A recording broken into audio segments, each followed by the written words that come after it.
ก่อนที่ว่านเข้าก่อนที่คาดหน้าไหมคาดหน้าแล้วพอดีฝนหย่องลงมาเลยพี่น้องเลยก็คือเป็นอะไรบ้านี้เขาบ่าวเล่าผ้าเพิ่นก็เป็นแบบนี้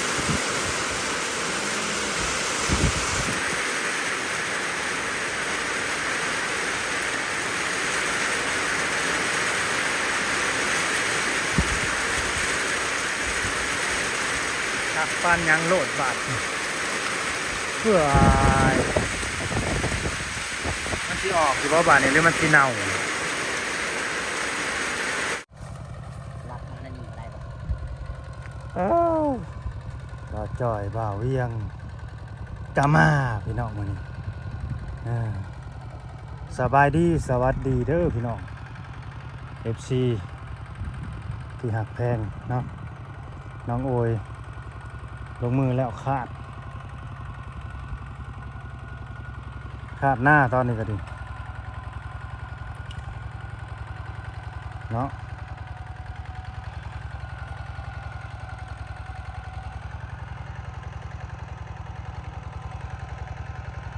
คาดหน้ายามแรงเพราะว่าเพิ่นหวานแล้วเพิ่นแล้ว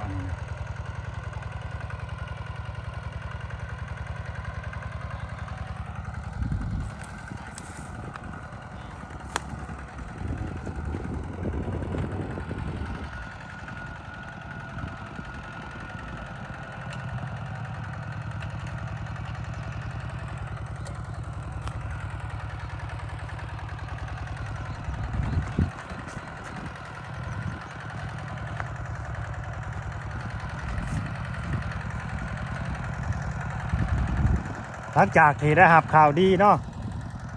หับข่าวดีก็คือพักเต็มที่เลยบาทนี่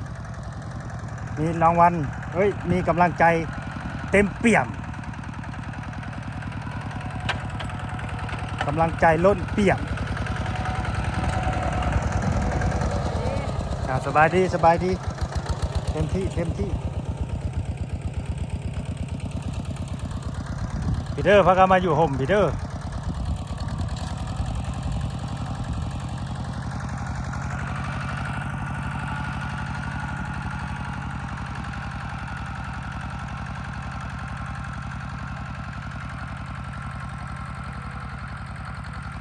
บ่าวจอยบ่าวเวียงกะบุกมาพี่น้องเอ้ยมื้อนี้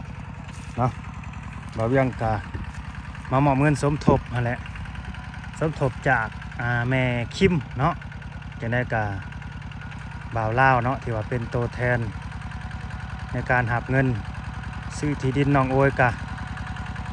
ขอบบุญขอบคุณทางแม่คิมเนาะแล้วก็ผู้ใหญ่ใจดีเบิดสุขคนนั่นแหละที่ว่าสมทบเงินเข้ามาซื้อที่ดินที่ดอนที่ยังบ่ทันได้เพียงพอแหละพี่น้องเอ้ยเนาะเป็นสมทบมา 5,000 บาทก็ยังขาดอยู่ 16,500 บาทเนาะก็บ่าวลาวก็บ่มีหยังเด้อเนาะก็ขอให้ทั้งแม่คิมเพิ่นเนาะอยู่ดีมีแห้งเนาะอย่าเจ็บอย่าจนให้เจ้าร่ำเจ้ารวยเด้ออายุมันคนนี้เด้อแม่คิมเด้อเป็นยังทำยังก็ให้คิดให้เกินเดินทางไกลก็เอาสบายดีเด้อโอ้บ่าวเวียงสิลงโชว์สีมือบ่พี่น้องเลยถ่ายได้ดอกแบบนี้มันแบบมันบ่เปื้อนเนาะมันเนาะถ้ามีน้ำมันคือว่าวนะแม่นแค่น้ำนั่นคือไว้ลำมาบ่หวานลงเลยนะฮะหวานลงเลยเพราะว่าคิดว่าฝนมันสิบ่ตกมาแล้วมันก็สิแห้งลงนะบ่เกิน2 มื้อนี่แห้งถ้าฝนบ่ตกบ่คำว่าเฮาขาดกวดลงเลยก็ได้นี่หวานเลยตอนนั้นถ้าเฮาขาดกวดลงไปถมไปหยังเด้อมันก็นั่นเด้อเดี๋ยวมันก็สิเพียงเนาะมันก็สิแจบกันแจบถ้าป้าไปท่านมันหลายปีมันก็นั่นคือเก่าเราต้องขาดดวงกันเลยเขาเนี่ยขาดแล้วนี่มันก็เป็นนองที่ว่า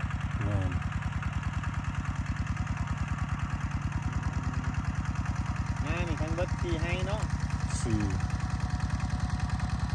ให้บ่ได้เฮ็ดหน้าหลายให้ดอกเฮ็ดหน้าปีละ4ให้ที่แรกว่าสีดำเอาแหละมันไปมาเลยมันบ่เป็นเรียกลายว่าง่ายๆเรียกกระลายอีกคันเฮาสีดำนี่ยังหาบ่อนตกกะบ่ได้อีกอยู่นี่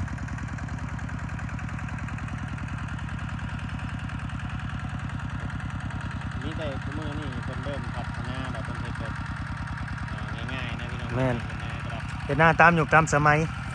ก็สิเว้าอีกอย่างหนึ่งก็เฮ็ดหน้าขี้ข้านหวานเอาบางคนก็ว่าประหยัดงบประหยัดต้นทุนก็แม่นอยู่ตัวนี้ก็ดี เพราะว่าถ้าเฮาจ้างคนนี่มันก็จะสิมาจ้างโลกกาอีก ปกติบ้านกล้าอยู่ใช่บ้านกล้า ตั้งแต่เฮ็ดนี่มีแต่หวานอย่างเดียวหน้านี่บ่เคยดำจักเทื่อมีแต่หน้าหวาน จักปีแล้วเฮ็ดนี่ ปีที่3เลยนี่ โอ้ หน้านี่ปีที่3ปีแรกนะได้ข่าว20สอบ อืม ปีที่2นี่ได้31นี่ปีที่3นี่จักสิได้เท่าใดยันได้หลายอยู่ปีนี้น้องโอมาซอย อายุเนาะเฮาเฮ็ดแต่มันแบบเพิ่มขึ้นมาเรื่อยๆเนาะ แม่น ก็ถือว่าไล่ผลผลิตอยู่ได้นี่ แม่น ได้อันแบบว่าบ่เคยลุกมานะพี่น้อง ปีแรกนะเฮาสาวใหม่เนาะคันหน้านี่ขาดล้มเฮาโหลด10ล้อทั้งคันหลุมคันทึงตัวหลุมนี่ก็ขาดบ่มีปัญญาอัดปล่อยไปได้สมได้ก็เอา บัดนี้น่ะเจ้าแว่งให้น้ำลงพุ่นบัดนี้เนาะ แม่นปล่อยให้น้ำลงพุทธ บ่ครับเอาเฮ็ดเป็นคู่ไว้แบบน้ำก็บ่ลงมามีแต่น้ำให้หน้าคือบ่เป็นหยัง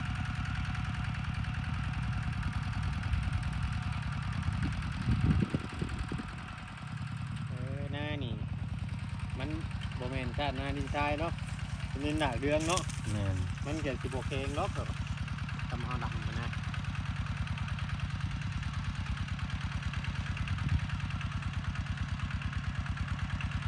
ใครแต่ว่าเป็นมีหัวเองอย่างเดียวพี่น้องเนาะแต่ว่าเมื่อวานตาไว้ก็บ่ได้ยันงัวยันยังเข้ามาชน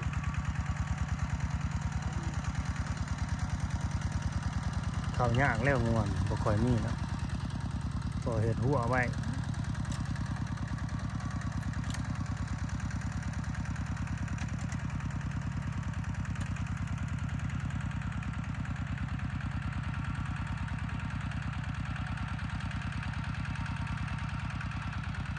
นี่นั่นมาถ่ายรูปไว้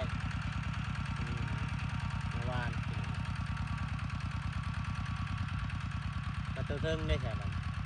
ยังไม่ได้วานบอก บ่ ไทยเดียวเพิ่นบ่จังหวะ แม่นสิไทยก่อน คือบ่วานเลยแล้วจังไทย อืม ก็อะไรไทยสูตรก็ สูตร ก็ สูตรเฮาเฮ็ดแนวนั้นมีแต่ไทยก่อนจังหวะแล้วก็คาดเลย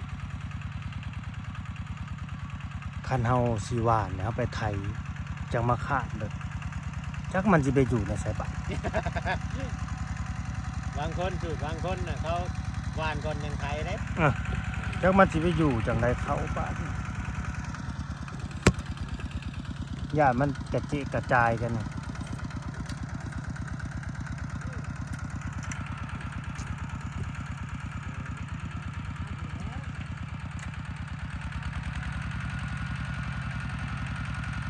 เดี๋ยวสิบอกน้องเพิ่นคือว่าแล้วมันคนโลกคือเลยอยู่เนาะมันสิกวดลงหูบ่ได้มันกวดบ่ลง ปวดลงไปดูด้วยได้บางอย่างนะ อืม มันจังนะเอาปลาไว้กันมันก็บ่มันว่าง่ายๆมันฮอดบ่ออกเข่าน่ะที่ดินบ่ทมมันนี่เน่าเด้ตาละวานเข่าตาย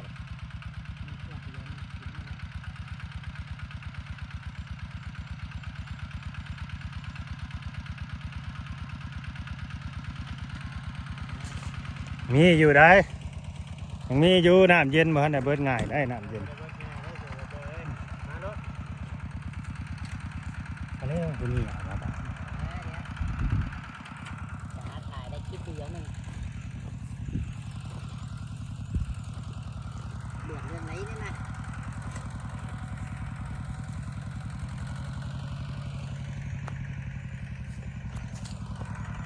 เดือดในได้ทางนี้ก็เดือดพอแห้งเลย อันนี้ก็เดือดไปยัน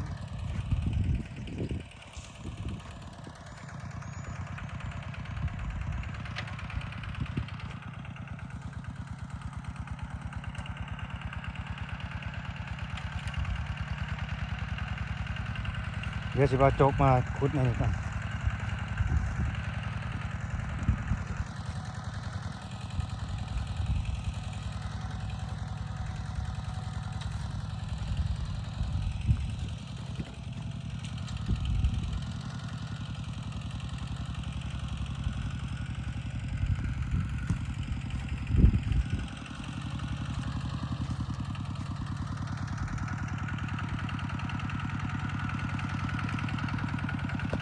กวนลงเด้อกวนลงน้องเลย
ซั่นแหละเฮ็ด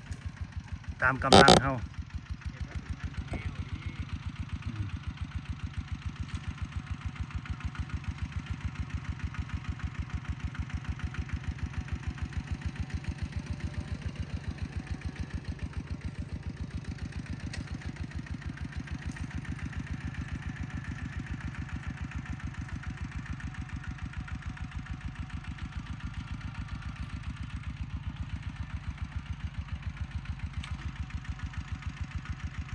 มันเป็นดินแห้งอยู่แล้วบอกเป็นไงนะ อยู่นี่บ่ นี่ แม่นเป็นดินแห้งนี่แหละ ที่ว่าเฮาลุดลงเนี่ยเห็นมันเนี่ย บ่มันเป็นดินแห้งเลยอยู่นี่เมื่อก่อนมันก็เป็นป่าไปนั่นแหละป่าหินแห้ง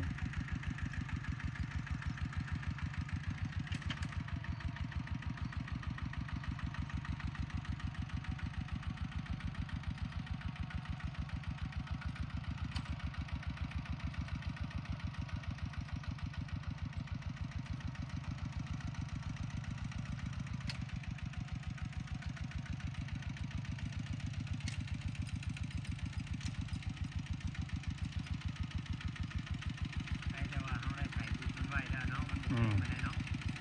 ปกติมันเล็กโดนเฮาบ่ได้ไถดินแห้งเล็ก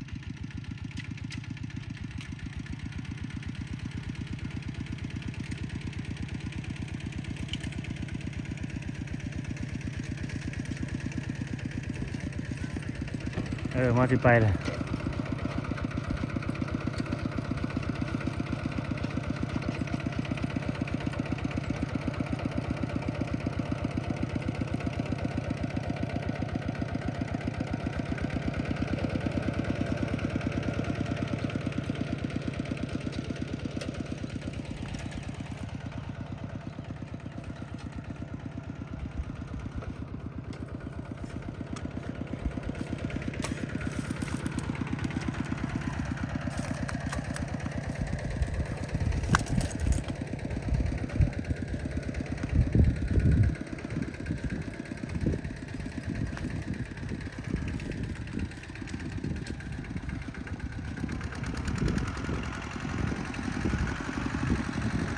เดี๋ยวน้องมันจะได้เก็บภาพมาทำนี่แหละพี่น้องเอ้ยเนาะอันนี้ก็ขาดหน้ายามแรงนอกจากขาดแล้วก็ที่ไปไทยอะไรเนาะไทยหายเทิงดีกว่าหายเทิงยังบ่แล้วเลย